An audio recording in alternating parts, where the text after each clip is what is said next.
Cube Radio. Salut, c'est Charles Dran avec l'équipe dans 5 minutes. On s'intéresse aux sciences, à l'histoire et à l'actualité.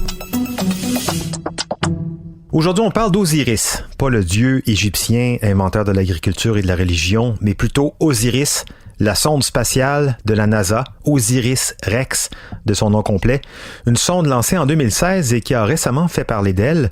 Le 20 octobre dernier, elle a prélevé un échantillon d'astéroïdes, quelques grammes de poussière qu'elle a pour mission de ramener sur Terre afin qu'on puisse les analyser. Partie chercher de la poussière à 320 millions de kilomètres et revenir. Telle était la mission, un véritable exploit jusqu'ici. Un exploit en plus dont on n'est pas peu fier à l'Agence spatiale canadienne puisqu'un laser canadien faisait partie des technologies embarquées dans Osiris. Alors comment elle a fait cette sonde pour récupérer un bout d'astéroïde? Comment elle va faire pour le ramener? Et pourquoi faire au juste? Qu'est-ce qu'on espère trouver dans ces échantillons si loin de chez nous? Baptiste Zapirin nous explique tout ça. Mission aux 2/3 accomplie. 4 ans après son décollage de Cap Canaveral, en Floride, le 8 septembre 2016, la sonde OSIRIS-REx est parvenue, sans personne à bord et sans encombre, à traverser 320 millions de kilomètres dans le vide intersidéral et à se positionner en orbite autour d'un petit astéroïde de 500 mètres de diamètre qu'elle visait dès le départ, l'astéroïde Bennu. Alors rien que ça, c'est toute une performance. Viser un objet de 500 mètres de diamètre à 320 millions de kilomètres de distance, il faut être précis. En fait, moins de 2 heures après son lancement, Osiris s'est détaché de son propulseur, a déployé ses panneaux solaires, lancé son propre système de propulsion et établi des communications avec la Terre, comme prévu, pour ensuite poursuivre son vol semi-automatique pendant 4 ans, avec quelques interventions humaines qui se résument surtout à vérifier que les paramètres de vol sont correctement programmés. Oui, il n'y a pas de joystick avec lequel on bouge directement à distance cette sonde de 3 mètres de haut et qui pèse 1 tonne. Bon, et puis une fois OSIRIS-REx arrivé devant l'astéroïde, il a fallu aller chercher les échantillons. Ça, c'était le 20 octobre dernier, donc. Là, par contre, l'opération était entièrement automatisée. Une fois que les ingénieurs avaient tout vérifié depuis la Terre et appuyé sur le bouton Go, c'était à la sonde de tenir compte de tous les paramètres pour calculer sa descente, freiner ou accélérer selon des obstacles par exemple.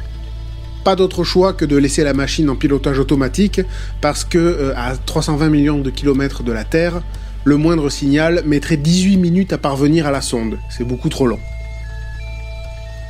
Déjà, pour l'aider à prendre de bonnes décisions, la sonde Osiris a bénéficié d'une technologie canadienne, et oui, l'altimètre laser OLA, un lidar pour ceux qui connaissent. En gros, c'est un laser qui permet de créer une carte 3D de la surface de l'astéroïde en y envoyant des rayons laser. La lumière du laser descend, puis rebondit au sol et revient. Et selon le temps qu'elle met à revenir, la machine peut déduire la hauteur du sol et calculer le relief. Si la lumière revient plus vite, c'est qu'elle a rebondi sur un obstacle plus proche, donc une roche qui est en hauteur par exemple. Une fois que la sonde a atterri sur Bennu, il a fallu qu'elle agisse en quelques secondes avant de repartir, vu que la température au sol peut grimper à 150 degrés. Pas question donc de prendre le temps d'attraper des échantillons avec une foreuse ou avec des râteaux. La sonde a déployé un bras articulé de 3 mètres de long.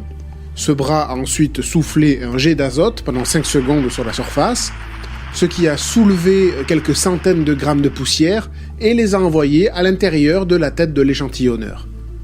Puis redécollage, et reste désormais la dernière partie de la mission, le 3e tiers, revenir en un seul morceau sur Terre, pour que les scientifiques puissent analyser ces extraits d'astéroïdes.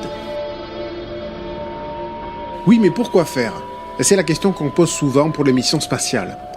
Eh bien pour celle-ci, il faut savoir que l'astéroïde Bennu est particulièrement intéressant, puisqu'il est demeuré presque inchangé depuis la formation du système solaire, il y a 4,6 milliards d'années. En étudiant ce témoin du passé, les scientifiques peuvent approfondir leurs connaissances sur cette très lointaine époque, sur les origines des planètes de notre système solaire. Certains chercheurs croient que les éléments constitutifs de la vie sur Terre pourraient provenir d'astéroïdes tombés sur notre planète, par exemple. Alors, est-ce qu'on va y trouver des sucres, des acides aminés, les bases de l'ADN, Faire ce genre de découverte, c'est savoir d'où vient la vie, ce qui ouvre des perspectives dans de nombreux domaines comme la santé, Et puis, juste par curiosité, ça vous intéresse pas, vous, de savoir d'où on vient ? Ouais, un programme ambitieux, donc, et la NASA a voulu marquer le coup en donnant à sa sonde le nom d'Osiris-Rex. Osiris-Rex, c'est officiellement l'acronyme pour Origins Spectral Interpretation Resource Identification Security, Osiris, Regolith Explorer Rex. Mais l'acronyme a été bien arrangé pour correspondre à l'une des principales figures donc de la mythologie égyptienne, un roi inventeur de l'agriculture et de la religion, devenu ensuite le dieu de la mort et de la résurrection. Même l'astéroïde n'a pas été nommé Bennu par hasard. Bennu, B-E accent aigu N-U, c'est aussi un oiseau mythique en Égypte, un héron cendré considéré comme une manifestation d'Osiris. Beaucoup de mythes donc, mais c'est sans doute aussi parce que ça inspire de regarder l'espace si loin, si grand, si peu connu. Ça défie l'imagination à l'image de la mythologie. Merci, Baptiste Zapirin. C'était en 5 minutes.